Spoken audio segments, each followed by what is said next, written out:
Ah, ouvrir son propre restaurant, c'est le rêve de beaucoup de monde. On s'imagine déjà la salle, la carte, les clients qui repartent avec le sourire. Mais soyons honnêtes, la réalité du secteur elle est beaucoup plus rude. C'est un milieu ultra compétitif et de nombreux établissements, malheureusement, finissent par mettre la clé sous la porte. Alors, la grande question, c'est ça. Pourquoi? Pourquoi est-ce que tant de restaurants échouent? Est-ce que c'est une fatalité? Une simple question de malchance? En fait, pas vraiment. Quand on creuse un peu, on s'aperçoit que les raisons sont souvent les mêmes. Et ça, c'est la bonne nouvelle. L'échec n'est pas inévitable. Les raisons qui mènent à la fermeture sont souvent prévisibles, et surtout, on peut les éviter. Comprendre ces pièges, c'est vraiment la première étape pour construire un projet sur des bases saines et solides. Bon, rentrons dans le vif du sujet avec le premier piège. Et c'est un énorme classique, la gestion financière. C'est un peu l'angle mort de beaucoup de restaurateurs qui se lancent, souvent plus passionnés par la cuisine que par les tableaux Excel. Le problème numéro 1, la cause principale de l'échec financier, c'est ça, la sous-estimation des charges. Quand les coûts réels se mettent à dépasser ce qui avait été prévu, la trésorerie se met à fondre comme neige au soleil. Et ça peut aller très très vite. Pour y voir plus clair, il faut bien distinguer deux types de coûts. D'un côté, il y a les charges fixes, le loyer, les salaires, les charges sociales.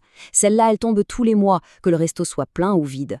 De l'autre, on a les charges variables, qui, elles, dépendent de l'activité, les matières premières, l'énergie, l'entretien. Imaginez un bistrot dont le plat signature est un pavé de saumon. Le loyer est payé, les salaires aussi, tout va bien, mais soudain, le prix du saumon s'envole de 30%. Si cette hausse n'a pas été anticipée dans le calcul des marges, chaque plat vendu fait en fait perdre de l'argent. En quelques semaines, le best-seller de la carte peut devenir un véritable poison pour les finances. Voilà pourquoi naviguer à vue, c'est si dangereux. On passe au deuxième piège. Celui-là est un peu plus subtil, mais il est tout aussi dévastateur. On pourrait appeler ça la crise d'identité du restaurant, ou plus simplement, un concept flou. Alors, comment on reconnaît un concept flou? En général, les signes ne trompent pas. On a souvent une carte à rallonge qui part dans tous les sens, de la pizza au couscous en passant par les sushis. Une identité visuelle, une déco qui ne raconte aucune histoire. Et surtout, cette fameuse question qui reste sans réponse. Qu'est-ce qui rend ce restaurant vraiment différent des autres? Si la réponse n'est pas évidente, le client, lui, est complètement perdu. À l'inverse, un positionnement qui est limpide, c'est une arme incroyable. Quand un client comprend tout de suite ce qu'on lui propose et pourquoi c'est unique, non seulement il vient, mais surtout, il revient.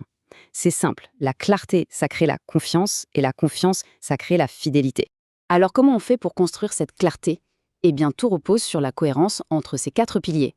Ce qu'il y a dans l'assiette doit être en harmonie avec l'ambiance de la salle, avec la façon dont le service est effectué et avec le message qui est véhiculé sur les réseaux sociaux. C'est cette alchimie parfaite qui va forger une identité de marque vraiment forte. Et on arrive au troisième et dernier piège mortel.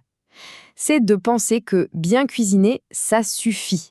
C'est l'erreur classique d'oublier l'élément le plus important de l'équation, l'expérience globale vécue par le client. On peut servir le meilleur plat du monde. Si le service est lent, si l'accueil est froid, si l'ambiance est désagréable, le souvenir sera mauvais. Et aujourd'hui, une mauvaise expérience, ça se paye cash. Imaginez un resto avec une cuisine excellente, mais qui reçoit une avalanche d'avis négatifs parce que le service est débordé tous les week-ends. Les nouveaux clients potentiels, en lisant ça, vont hésiter et finiront par aller voir ailleurs. Une seule soirée ratée, amplifiée par les avis en ligne, peut anéantir des mois de travail acharné en cuisine. Et là encore, les erreurs sont souvent les mêmes. Ignorer les avis en ligne, ne pas analyser ce qui marche ou ce qui ne marche pas dans le service, et surtout, croire que le bon vieux bouche à oreille suffira à remplir la salle. C'est une gestion passive qui mène droit dans le mur. L'attention portée au client, elle, doit être active et constante. Ok, on a vu les 3 grands pièges. Maintenant, on va inverser la perspective. Parce qu'en réalité, éviter ces erreurs, ça revient tout simplement à dessiner le plan d'un projet solide et durable. Ce tableau, il résume parfaitement la situation. Face au danger de sous-estimer les coûts, la seule solution, c'est une gestion rigoureuse, presque chirurgicale. Contre le concept flou, il faut viser une cohérence totale, où tout, de l'assiette au compte Instagram, raconte la même histoire. Et enfin, pour ne pas négliger le client, la clé, c'est une attention de tous les instants. Ça peut paraître simple dit comme ça, mais c'est le fondement de tout établissement qui dure.